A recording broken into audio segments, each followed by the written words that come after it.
नमस्कार दोस्तों। एक बार फिर से आप सभी का टू द पॉइंट चैनल में स्वागत है। दोस्तों, यदि आप बीपीएससी टीआरई 3.0 री एग्जाम की तैयारी कर रहे हैं तो यह वीडियो आप सबके लिए काफ़ी ज़्यादा इंपॉर्टेंट है, क्योंकि आज के इस वीडियो में हम लोग देखेंगे बीपीएससी टीआरई 3.0 में जो प्रश्न पूछे गए हैं वे सभी प्रश्न किस बुक से पूछे गए हैं। दोस्तों, आप सबको यहाँ पर हम प्रश्न दिखाएंगे और उसका उत्तर बुक से दिखाएंगे, किस बुक से प्रश्न यहाँ पर पूछा गया है। उस बुक को आप लोग पढ़ करके इस बार री एग्जाम में अच्छा स्कोर कर सकते हैं। एक बुक है जिससे सभी प्रश्न यहाँ पर पूछे गए हैं। बुक बहुत ही पतली सी है, उसको आप आसानी से पढ़ सकते हैं। तो आप सभी लोग इस वीडियो को पूरा ध्यान से लास्ट तक देखिए। लास्ट में आपको बुक का नाम बताएंगे जिससे आप अच्छा स्कोर कर सकते हैं। तो चलिए दोस्तों, इस वीडियो को हम शुरू करते हैं। पहला प्रश्न आप सबके सामने है। 17वीं-18वीं शताब्दी की फ्रांस की सामाजिक संरचना विभक्त थी। यह प्रश्न 6 to 8 में पूछा गया था। सामाजिक विज्ञान विषय के अंतर्गत हिस्ट्री का यह प्रश्न है दोस्तों। इसका उत्तर आपको यहाँ पर हम बुक में दिखाएंगे। सबसे पहले तो यहाँ पर ऑप्शन है 2 स्टेट, 3 स्टेट, 4 स्टेट। तो देखिए दोस्तों, यहाँ पर आपका राइट आंसर है 3 स्टेट में।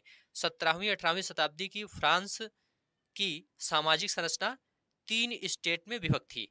तो चलिए इसका उत्तर यहाँ पर बुक में हम देखते हैं। यहाँ पर आप लोग ध्यान से देखिए, लिखा गया है 18वीं सदी में फ्रांसीसी समाज 3 स्टेट्स में बटा था और केवल तीसरे स्टेट के लोग ही कर अदा करते थे।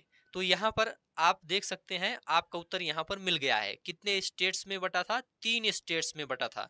तो यहाँ पर आपका सी ऑप्शन राइट हो जाएगा, बी ऑप्शन राइट हो जाएगा। 3 स्टेट, यहाँ पर आपका बी ऑप्शन राइट हो जाएगा। तो आप लोग यहाँ पर देख सकते हैं, प्रश्न का उत्तर इस बुक से मिल रहा है। आगे के जो प्रश्न है उसको भी इसी बुक से हम उत्तर को मिलाते हुए चलेंगे, ठीक है। इससे आपको समझ में आ जाएगा कि यह बुक आपके लिए कितना ज्यादा इंपॉर्टेंट है। तो यहाँ पर दोस्तों थोड़ा सा आपको बता देना चाहते हैं कि जो फ्रांसीसी समाज था 17वीं-18वीं शताब्दी में, ये 3 स्टेट्स में विभक्त था। पहला स्टेट, जो प्रथम स्टेट था, वह पादरी वर्ग का था और द्वितीय स्टेट कुलीन वर्ग का था और तृतीय स्टेट किसका था? छोटे किसान, भूमिहीन, मजदूर, नौकर, इन सब का, इन सब के लिए जो है तृतीय स्टेट था, ठीक है। तो यहाँ पर दोस्तों, जैसा कि आप लोग बुक में देख सकते हैं, यहाँ पर बताया गया है केवल तीसरे स्टेट के लोग ही कर अदा करते थे। तीसरे स्टेट का मतलब क्या होता है? जो छोटे किसान थे, केवल उनको कर देना पड़ता था। भूमिहीन, मजदूर, नौकर जो थे उनको टैक्स देना पड़ता था, कर देना पड़ता था। किसान और कारीगर जो थे, ये सब किस में आते थे? तीसरे स्टेट में आते थे। बड़े व्यवसायी, व्यापारी, अदालती कर्मचारी, वकील, ये सभी किस में आते थे? तीसरे स्टेट में आते थे और इन सबको कर अदा करना पड़ता था। और प्रथम स्टेट में कौन आते थे? पादरी वर्ग आते थे। पादरी वर्ग मतलब चर्च के विशेष कार्यों को करने वाले व्यक्तियों का जो समूह था वह पादरी वर्ग था, ठीक है। और द्वितीय स्टेट में कौन आते थे? कुलीन वर्ग आते थे, जो बड़े घराने के लोग होते थे, राजा महाराजाओं के घर के लोग होते थे। ये सभी लोग कुलीन वर्ग के अंतर्गत आते थे। इनको टैक्स नहीं देना पड़ता था। पादरी वर्ग जो था उसे भी टैक्स नहीं देना पड़ता था। केवल तीसरे स्टेट के जो लोग थे उन्हें ही टैक्स देना पड़ता था, ठीक है। जो छोटे किसान थे, भूमिहीन, मजदूर थे, नौकर थे, कारीगर थे, इन सबको टैक्स देना पड़ता था। तो यहाँ पर दोस्तों आपका उत्तर मिल गया है। और आगे बढ़ते हैं, दूसरा प्रश्न आप देखेंगे। स्वतंत्रता, समान नियमों तथा समान अवसरों के प्रारंभिक विचारों को फ्रांसीसी सामाजिक बदलाव में प्रस्तुत करने वाले व्यक्तियों का सही समूह है। यह भी हिस्ट्री का ही प्रश्न है। तो इसका सही जवाब है दोस्तों John Locke, Jean Jacques Rousseau. B option आपका यहाँ पर राइट हो जाएगा। इसका उत्तर आपको कहाँ मिलेगा? इसी बुक में आपको मिल जाएगा। यहाँ पर आप लोग ध्यान से देखिए, यहाँ पर नीचे आप लोग देखिए, लिखा गया है स्वतंत्रता, समान नियमों तथा समान अवसरों के विचार पर आधारित समाज की यह परिकल्पना जॉन लॉक और जेल जॉक और रूसो जैसे दार्शनिकों ने प्रस्तुत की थी। तो यहाँ पर आप लोग देख सकते हैं, इसका भी उत्तर आपको मिल गया है। दूसरा ऑप्शन आपका यहाँ पर राइट हो जाएगा। तो आप लोग देख सकते हैं, सभी प्रश्न का उत्तर आपको इसी बुक से मिल जाएगा। अगला प्रश्न लेते हैं दोस्तों। यहाँ पर आप लोग देखिए, 18वीं सदी के फ्रांसीसी समाज की वर्ग व्यवस्था के संदर्भ में कौन सा युग्म सुमेलित है? आपको यह बताना है। पहला है लिब्रे, फ्रांस की मुद्रा, क्या यह सही सुमेलित है? आपको यह बताना है। टाइद, चर्च द्वारा वसूल किया जाने वाला कर। टाइल, अप्रत्यक्ष रूप से राज्य को अदा किया जाने वाला कर। या उपयुक्त में से एक से अधिक, या उपयुक्त में से कोई नहीं। अब इसका उत्तर आप लोग देख लीजिए। पूरा उत्तर आपको यहाँ पर बुक में मिल जाएगा बहुत ही आसानी से। यहाँ पर देखिए, लिब्रे क्या है? फ्रांस की मुद्रा है जिसे 1794 में समाप्त कर दिया गया था। और यहां पर क्या लिखा गया है, लिब्रे फ्रांस की मुद्रा। तो पहला तो आपका सुमेलित है, ठीक है। इसके आगे देखते हैं, इसके आगे क्या था, यहां पर देखिए टाइद, टाइद चर्च द्वारा वसूल किया जाने वाला कर, क्या यह सही सुमेलित है? तो यहां पर आप लोग देखिए टाइद के बारे में यहां पर लिखा गया है, चर्च द्वारा वसूल किया जाने वाला कर, यह कर कृषि उपज के 10वें हिस्से के बराबर होता था। तो यह भी आपका मिल गया यहां पर।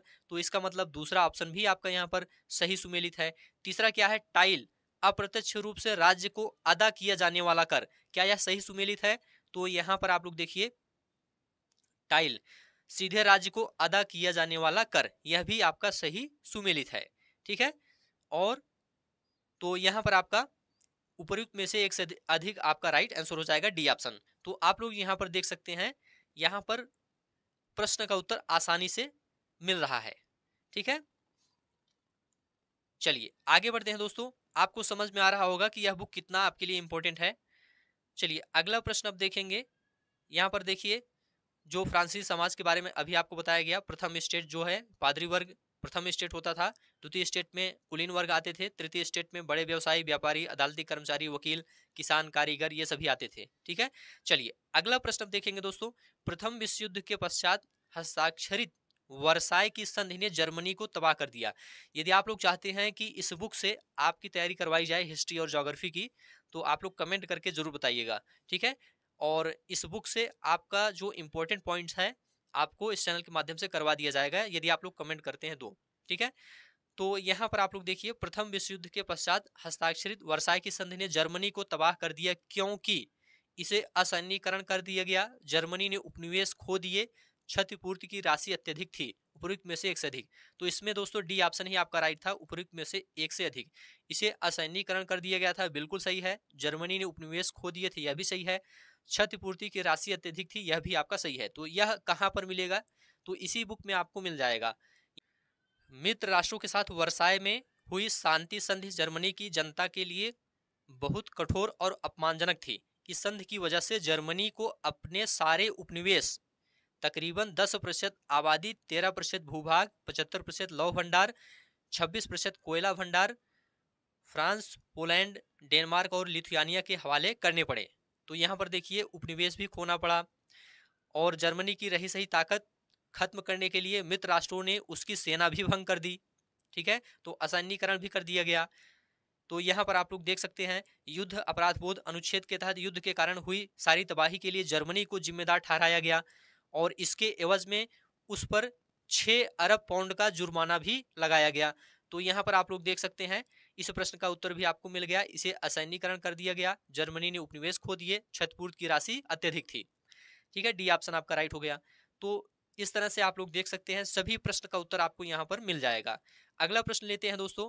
प्रश्न है, किस वर्ष रूसी बोल्शेविक पार्टी को संविधान सभा में बहुमत न मिलने पर असेंबली ने यह तर्क देते हुए कि अनिश्चित परिस्थितियों में चुनी गई असेंबली के मुकाबले अखिल रूसी सोवियत कांग्रेस कहीं ज्यादा लोकतांत्रिक संस्था है, उनके प्रस्तावों को ठुकरा दिया गया।